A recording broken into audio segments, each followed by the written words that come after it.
I don't do intros. How you guys doing today? I'm doing all right today. Today I'm bringing you the Sacred Crusader build. Joan of Halos is what the character's name is. I'll talk about the character, her lore, and the mechanics behind the build. We're at meta level 150, which is not something I normally do. You guys know normally I go to 200 or even lower than that, because I don't like the meta level. The meta level is really, really bad. But this character's kind of build kind of helps me play within the meta the way I want to, and that is complete survivability. So that's what we're going to be dealing with here today. Let's talk about the build first. But before we do that, if you guys wouldn't mind liking and subscribing, we're almost to 500 subs, trying to get to 1,000 before the end of the year. I think we could do it. So if you guys wouldn't mind that, it would be it would mean the world to me, man. And if you guys want to see my stats, equipment, upgrades, flask, all that shit, it will be at the end of the video. But I do hope you guys will stay around for the invasions. I do have some fun ones coming up. We're going to talk about a lot of things. Alright, so let's talk about the mechanical idea behind this build. Alright, so the idea behind this build is a 70 faith build, and we're going 24 strength and 18 dex, because at 24 strength and 18 dex, you can one hand, two hand, whatever you want, just about any infusible weapon in the game. And we're going to be infusing all of our weapons with Sacred Infusion, which got buffed in this last patch. And we're going to be using many different Ashes of War, and we're going to be stacking those weapons and those tools with Golden Vow, Golden Barrier, Blessing of the Erd Tree, Lord's Heal, a bunch of different health regen spells. And of course, we're going to be using the Blessed Dew Talisman. Our flask will be used with the tier that heals you right before you die. Second Chance, Tears of Denial, I forgot what the tier is called. I think it's called Crimson Whirl, Crimson Bubble, something like that. Crimson Burst. It's one of those, man. It's one of those. And then the other tier that we have is the tier that heals you over time, obviously. And a lot of those effects do stack. There's a couple that don't, like Blessing on the Erd Tree does not stack with Bestial Vitality, and I believe those two don't stack with the overtime tier as well. It's just, you know, we're stacking as much regen as it can, because I asked myself one day, I hate invasions. How can I survive invasions? And the idea behind surviving invasions is just having a ton of healing, man. So that's what we're going to do here today. We're just going to stack a bunch of healing, and then we're sacred infusing our weapons to take advantage of our faith that we used to get these spells slotted in the first place, right? To be able to use these different kind of spells. By the way, Golden Land absolutely surprised me with its damage, as you guys can see in this video. Like, oh my god, Golden Land is insane. So yeah, we're sacred infusing most of our weapons. In every clip, you're gonna see me use a different weapon, a different Ash of War. That is because I'm just showing you how many different weapons this build has. It has a lot more than what's in this video, but you know, the idea behind it is just to have as many tools as we possibly can to fight gang squads with. And you guys know me, I hate fighting gang squads. I'd rather fight co-opers, just because it's funner that way, man. Three people sitting on a rock doing nothing with their lives except for ganking one invader and turning off the taunter's tongue and shit like that is well, it's unfun for everyone but the gankers, right? It's fun for no one, pretty much. And I really hate solo hosts that literally just get blues in, because then they're just a ganker without friends, and you know, that's an even sadder existence, honestly. You're about to see one of my favorite things to do in PvP, and that is parry someone, right? You just hit them with the parry, and then immediately punish their friends because they don't learn from their friends' mistakes. Good old Saint Riot clip right there. But yeah, that's kind of the idea behind the build, is to have all these different sacred infused weapons, to be able to use different Ashes of War. And we're using buffs like Barrier of Gold, Golden Vow, Blessing of the Erd Tree, Bestial Vitality. I even have Rejection as well on this build, just in case I ever need it. It's there. And of course the Icon Shield, the big great shield on my back, I didn't talk about that. That also gives you HP regen, So yeah, we have a ton of different healing options on this build. Of course, we also have warming stones as well if we ever are like in need of health desperately. Then we have the warming stones, and yeah. If I was frenzied, I would also be using the madness stones, the frenzy flame stones, because those heal you even more than the warming stones. But I'm not frenzied on this character yet. Maybe in the future I will just go and frenzy her. Um, can't trade with all this regen, man. But not right now, right? And excuse me for speeding up this little part of the video here. I was trying to parry Rivers of Blood, and this guy just kept using Rivers of Blood, and I just tried to parry it. I kept missing, so we're gonna speed through like all of my blunders here. Not to worry about that. Don't worry, guys. I do eventually get him, and I even use Lord's Heal as well, so you guys can see how much Lord's Heal does. And there it is right there. And then I think I just immediately parry him. Yeah, that sounds about right.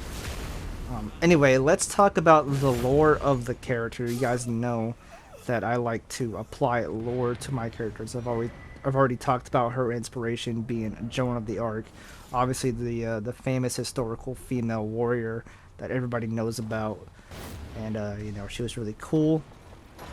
So yeah, I just kind of fashioned my character after her, after my you know, this kind of like Crusader, Templar, Paladin type of character after her. I do need to make more female characters. I have like 2. The other one you guys haven't even seen in the video yet, but maybe she'll be in the video soon. She's level 500 though, so yeah. I wanted to do some max level invasions with her. She's like a witch type character, and obviously this is a meta level 150. You guys got to see a little sneak peek there of my weapons there. And you guys know if I'm in this area right here, then the Bubble Elden Lord is gonna peek his little fucking head out and show these people what's going on. My favorite co-invader ever, the Bubble Elden Lord. He's, you know, he's out here, he's slaying people. There he goes. No one ever respects the Bubble Elden Lord. This guy, he knew what was up. He got the fuck out of there as fast as he possibly can. Good on him. But yeah, guys. So let's talk about the lore of the character and where she fits into the world, and the difference between her and my other character, Reverend Isaac, because they are both part of the Golden Order, but they both represent different facets of the Golden Order. Facets? Aspects? I don't know.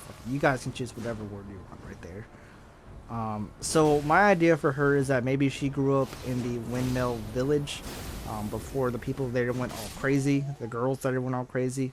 I believe in the lore of the game, on the bone weapon items to celebrate skulls, the what's it called, the rib cage halberd. I forgot the name of it. I believe the females in that village, I think these items say that. If I'm not correct, if I'm wrong, correct me.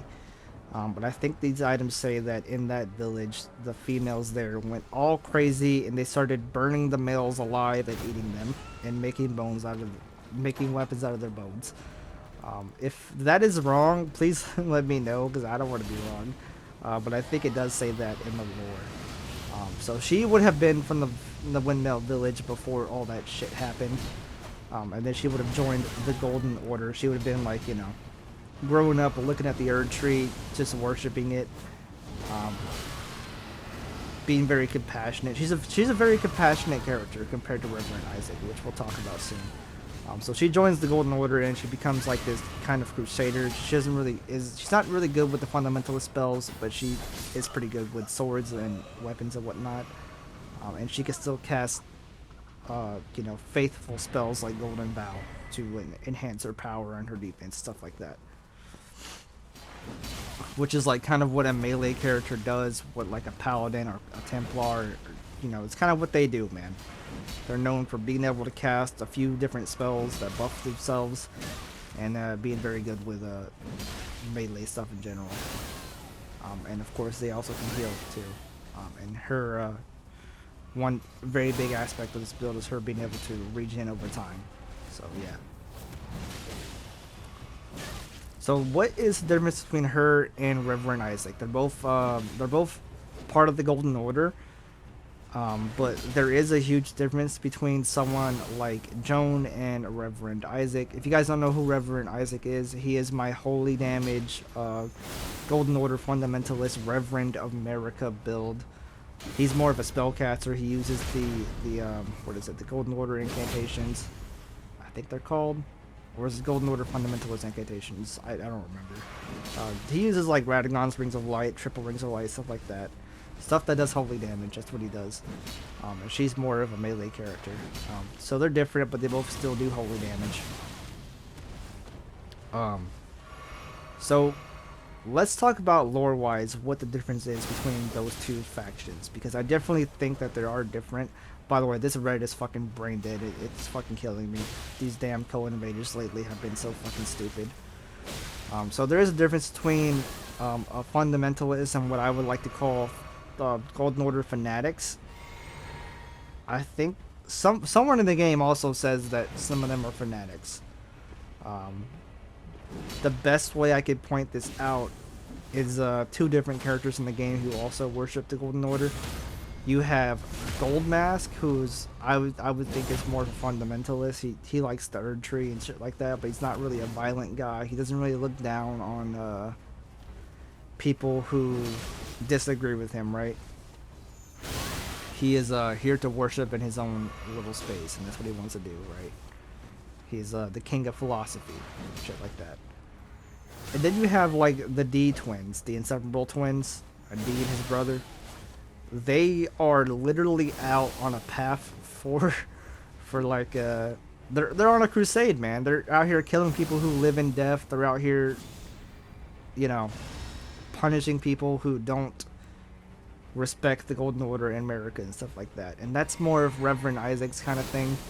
He is he's literally out here trying to convert people, and if they don't want to convert, then his idea of converting them is to just kill them and send their souls to the Erd Tree. You know, that's just what he thinks about people. Joan, Halo of Flowers is what I called her. She is more compassionate than that. She isn't here to convert people. She is just here to spread the word about the Erd Tree and shit like that. She is more focused on her own faith and how resilient she can be compared to someone who, like Reverend Isaac, who is more brutal with his worship and with his faith. He is even willing to punish himself. That's why he wears the brighter armor, gauntlets, and legs, because he wants to punish himself, because he sees himself as a sinner as well. But it's his sinful job to punish other sinners, and that's his warped logic and why he invades and stuff like that. Joan is more of a warrior. She's more of a, you know, like I said, she's more of a Templar, a Crusader, a Paladin type of character. So she fights to uphold her faith, mostly.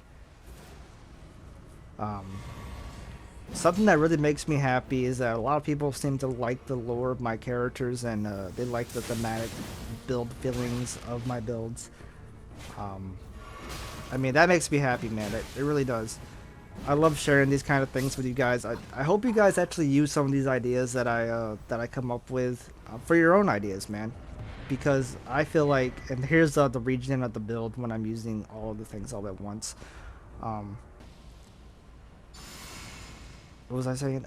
I hope you guys use some of these ideas I come up with, man, and make your own characters and your own builds and stuff like that. Because when you have these lore ideas for your character, it helps them really fit into the world a lot better. And it helps you just make your build a lot better, right?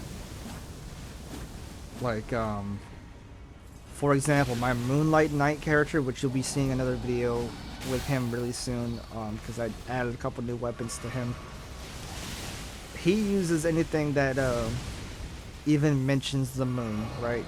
So it's really easy to make a build for him, and of course he also uses the nighttime sorceries as well. So stuff like that, you know, you can craft your build around ideas, and it makes your build feel more authentic. It makes the character feel more alive, and it just makes playing them a lot better, man. Because you know, I'd rather use the Gargoyle Greatsword than something like Moonveil or dual curve swords like this guy right here.